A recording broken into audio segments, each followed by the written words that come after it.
The lost treasure of the Knights Templar and pirates buried gold deep underground, and the Vikings sailed there before Columbus, according to legend. However, new evidence suggests that the Romans may have also been on Oak Island. The search for these artifacts was difficult and nearly cost a man his life. One of the biggest mysteries of all is Bole 10X, a deep, dangerous, water-filled shaft that has been the focus of treasure hunters for decades. 80's Dan Blanken's ship is one of Oak Island's most devoted.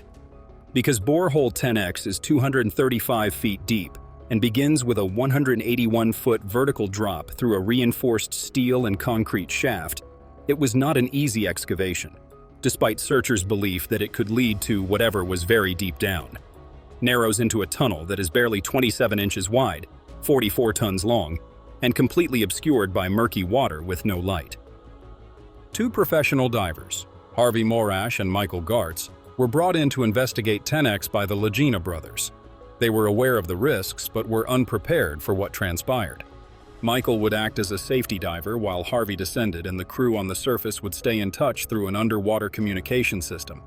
However, things started to fall apart a few minutes into the dive with no signal or voice.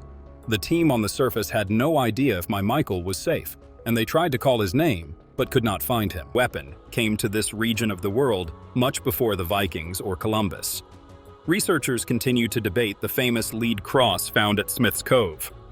One theory suggests it may be even older, possibly dating back to the Roman era, while another links it to the Knights Templar, a mysterious order that allegedly traveled across the Atlantic to hide their treasures. One of the largest debates in the history of the island has been raised by the discovery of the Oak Island sword, which has raised questions about whether the Romans actually lived there. The island is known for presenting items that don't make sense, including what some people claim to be Roman artifacts. The little North American island of Oak Island has been the scene of several archaeological disc finds and discussions. After the cross was examined, the lead composition was linked to southern France, which was formerly a Roman colony. This could indicate that an expedition from antiquity arrived at Oak Island millennia before anybody else did. Researchers have been trying to read the inscriptions on the 90T stone found deep within the money pit for years, and some people think the markings resemble Phoenician or Roman Eros letters. This is another intriguing discovery. The odd stone platforms and roadways discovered beneath Smith's Cove were purposefully constructed by someone rather than existing naturally. Some academics think these structures mimic ancient European engineering and may be related to Roman aqueducts or highways. Another significant controversy arose when a Roman coin was purportedly discovered close to Oak Island, but its precise origin remained unknown.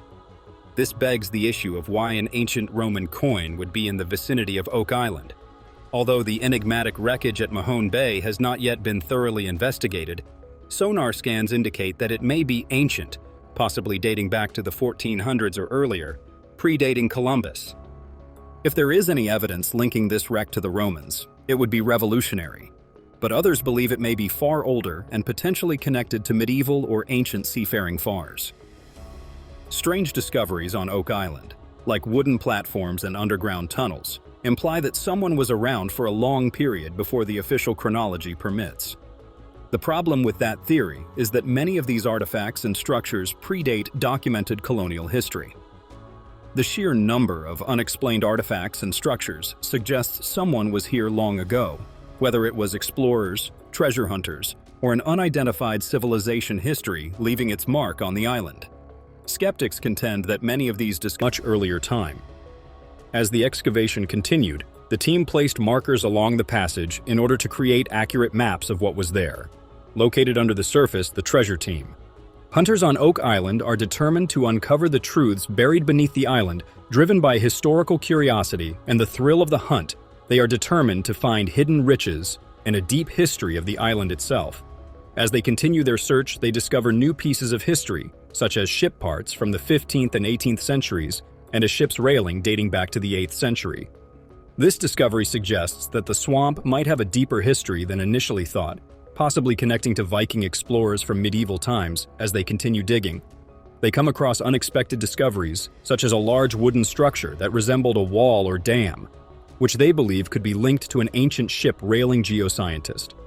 In order to investigate the region surrounding the wooden building and establish whether or not it is connected to an old stone road that is 500 years old, Dr. Ian Spooner is called in.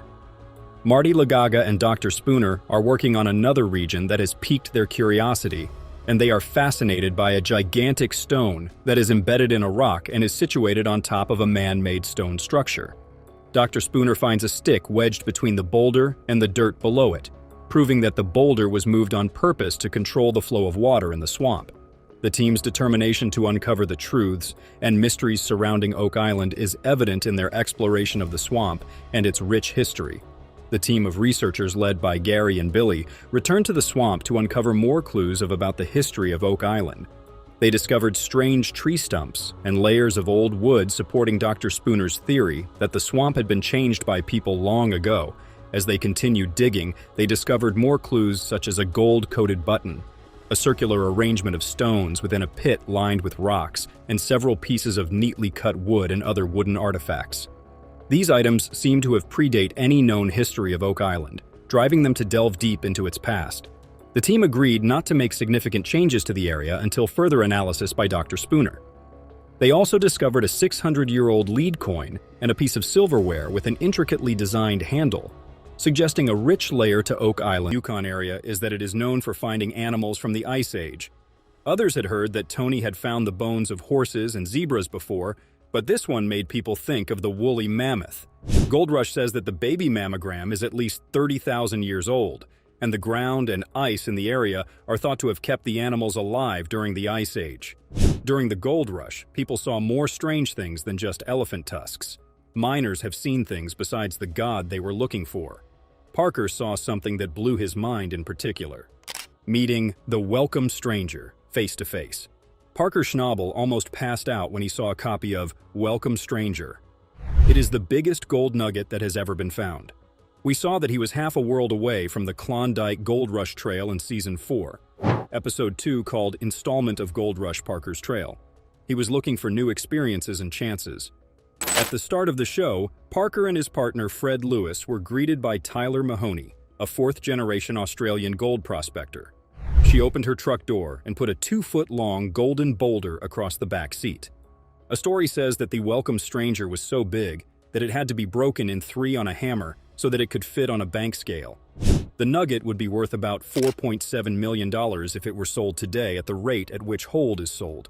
The original welcome stranger was turned into gold bars a long time ago, but 2 perfect copies are still around. 2 of them are on show in Melbourne's old Treasury building. One is owned by Deason's descendants and is kept there. The one that was taken from Mahoney's truck is thought to belong to the Deason family, and column built in 1897 still stands in Molliagel to mark the spot where the nugget was found. Parker and no other modern gold miner found it, so the question is, who made this huge find that even Parker couldn't believe it? The Victorian gold rush happened in the 1850s, when a lot of people with big dreams went to Victoria, Australia, to try to make money. They came from all over Australia and other places around the world. I felt very happy for a short time. Some people hit it big and were rich for life.